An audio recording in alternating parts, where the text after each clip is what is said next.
बिस्मिल्लाहिर्रहमानिर्रहीम अस्सलाम वालेकुम। हम पढ़ रहे थे कि जेंडर स्टडीज़ और वुमेन स्टडीज़ का पर्पस क्या है। तो फिफ्थ पर्पस है इक्वलिटी। तो मैंने जैसे पहले बताया था कि इक्वल राइट्स और मिलने चाहिए, इक्वल प्रिविलेजेस मिलने चाहिए हर जेंडर को, और promotion of their contribution past and present. तो उनकी जो माजी के अंदर और प्रेजेंट एरा में जो कंट्रीब्यूशन है उसको प्रमोट करना, उनको प्रमोशन दी जाए। तो मेन स्टडीज़ 1970s में आया, पहले वुमेन स्टडीज़ आई 1960s में, फिर 10 साल के बाद मेन स्टडीज़ आई, जिसके बारे में इतना जो था वो हाईलाइट नहीं किया गया मेन स्टडीज़ को। तो फिर उसके 10 साल के बाद जेंडर स्टडीज़ आई। मेन स्टडीज़ में सिर्फ मैन के बारे में बात की गई थी, इस वजह से उसको इतनी पज़राई नहीं मिल सकी। तो 1970 में जेंडर स्टडीज़ आया, जिसमें फेमिनिज़्म रिमेन सेंट्रल पर्सपेक्टिव। तो इसमें भी फेमिनिज़्म को बुनियादी मरकज़ी पहलू की हैसियत से रखा गया। सेकंड पॉइंट था to make better relationship between man and women.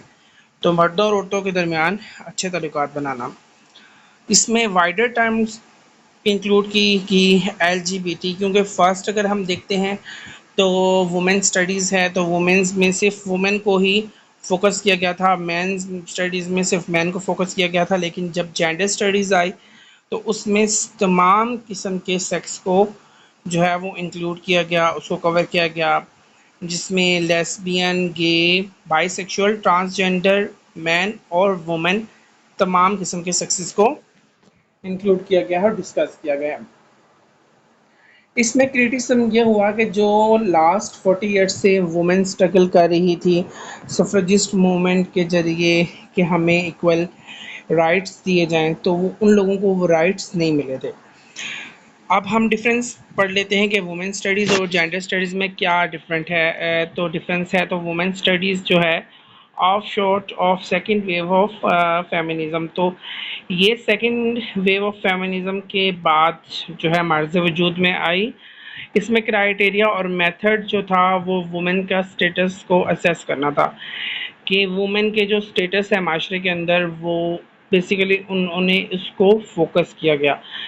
Teaching and research on women's issues to break down hierarchies. तो इसमें वुमेन से जो इश्यूज थे उसको उसके ऊपर रिसर्च की गई कि वो कौन कौन से इश्यूज हैं, वो इश्यूज पढ़ाए गए, ताकि जो हायरार्की बनी हुई है, डोमिनेंसी बनी हुई है, हेजमनी बनी हुई है, उसको तोड़ा जाए।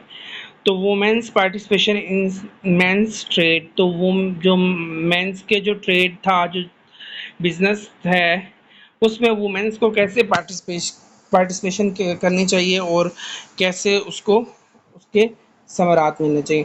तो जेंडर स्टडीज़ में देखते हैं फिर क्या क्या चीज़ें हैं। जेंडर स्टडीज़ में वुमेन्स एंड मेंस स्टडीज़ दोनों को इंक्लूड किया गया। Women studies and cure theory भी इसमें ऐड की गई। क्यूर थ्योरी बेसिकली तब ऐड की गई थी क्योंकि जब इसमें एलजीबीटीज़ को इंक्लूड किया गया, तो वो बेसिकली क्यूर थ्योरी जो थी वो गे और लेस्बियंस उनको डिफाइन कर रही थी। Cross cultural studies of gender include की गई। ओवरकम सोशल डिफरेंसेस को कम किया गया और सेक्स डिफरेंसेस को भी कम किया गया। नेक्स्ट टॉपिक है multi disciplinary nature of gender studies. Gender studies जो है उसमें और डिसिप्लिन्स भी शामिल हैं। तो इसमें हर एस्पेक्ट ऑफ लाइफ शामिल है। इसमें वाइड रेंज ऑफ डिसिप्लिन्स हैं, जैसे एंथ्रोपोलॉजी भी इसमें शामिल है, सोशियोलॉजी भी इसमें शामिल है, इकोनॉमिक्स भी इसमें शामिल है, पॉलिटिकल साइंस भी इसमें शामिल है, economics, religions, psychology, literature, history, biology.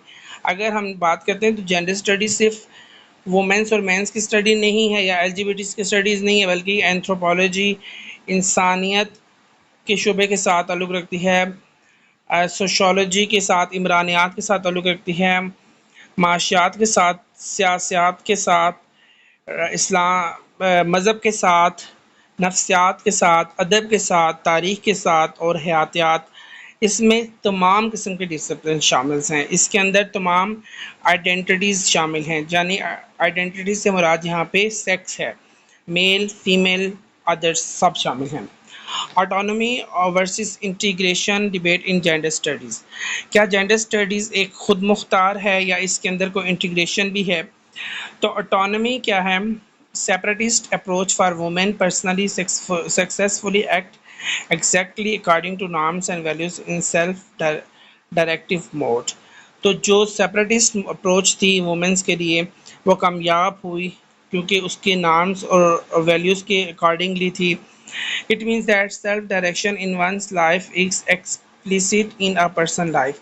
इसका ये मतलब होता है कि जो हर इंसान की अपनी डायरेक्शन है वो उसकी पर्सनल लाइफ के साथ वाज़ेह होती है। The self direction means rules values norms and traditions are being met ideally with a way of life. तो इसमें सेल्फ डायरेक्शन का मतलब ये है कि जो असूल हैं, जो रूल्स एंड रेगुलेशंस हैं या वयात हैं, वो सारी जो हैं इंसान की लाइफ के साथ मिलती हों।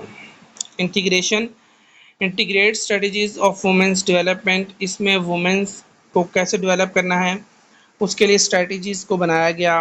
Your of on going beyond studying and theorising change, तब्दीली लाएगी इसके अंदर। जो माशरे में चल रहा था उसमें चेंज करने के लिए education reforms and social movement for both male and female. तो मर्दों और औरतों दोनों के लिए सोशल तहरीकें चली और तालीम में रिफॉर्म्स लाई गई, बेहतरी लाई गई। स्टेटस ऑफ जेंडर स्टडीज़ इन पाकिस्तान, इसमें मिनिस्ट्री ऑफ वुमेन एम्पावरमेंट का बहुत बड़ा रोल है, NCSW का भी।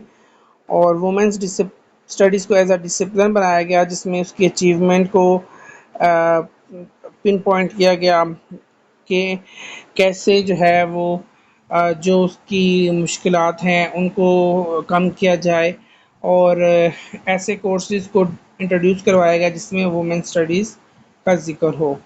फिर नेशनल प्लान ऑफ एक्शन लाया गया, पब्लिक एंड प्राइवेट सेक्टर्स के अंदर कोऑर्डिनेशन हुई, वुमेन स्टडीज़ को एज अ सेंटर बनाया गया। तो पहला चैप्टर जो है यहाँ पे कंप्लीट हो जाता है। फिर मैं आपको नेक्स्ट सेकंड चैप्टर पढ़ाऊँगा जो इसमें ज़्यादा डिटेल होगी। इसमें इस पूरे जो टॉपिक है इसमें ज़्यादातर डिफरेंस आ सकता है कि जेंडर स्टडीज़ कैसे उसका ओरिजिन हुआ या वुमेन स्टडीज़ और जेंडर स्टडीज़ में क्या डिफरेंस है। तो ये सारी चीज़ें जो हैं मैंने आपको एक्सप्लेन किए हैं। आप अच्छे तरीके से इसको देखें और पेपर में जब आएगा तो उसके अकॉर्डिंगली आप थ्योरेटिकल एनालिसिस करते हुए इसको लिखिएगा। ये रट्टा लगाने की वाली बात नहीं है कि आप इसको बस क्रैम कर लें और यही जो पॉइंट्स हैं इसको इसके ऐसे ही एज इट इज़ आप पेपर पे छाप दें, बल्कि आप इसको अच्छे तरीके से बेहतर बना के लिख सकते हैं।